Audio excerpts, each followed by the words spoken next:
To see the airplanes flown, to hear the sounds that they make, to see how they're maneuvered, I think helps people really understand what these crew members went through when they were actually using these airplanes in combat. 12016, visibility 30, sky clear. And these airplanes all have stories.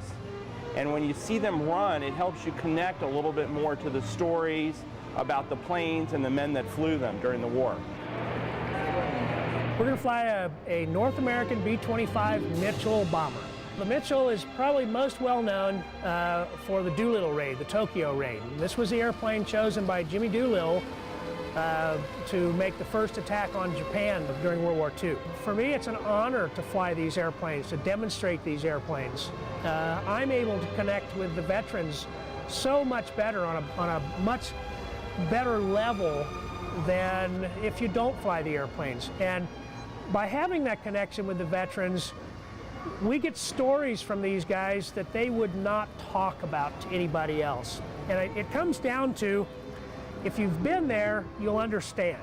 If you've never been there, you won't understand.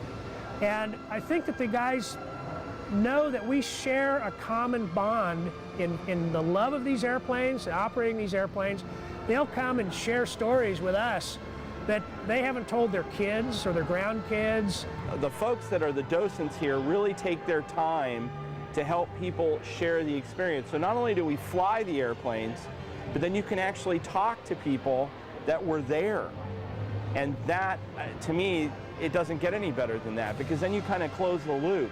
You have the machine, you can see the machine operate, and you can talk to somebody that was actually there in the context of what it was doing. So it's really unique.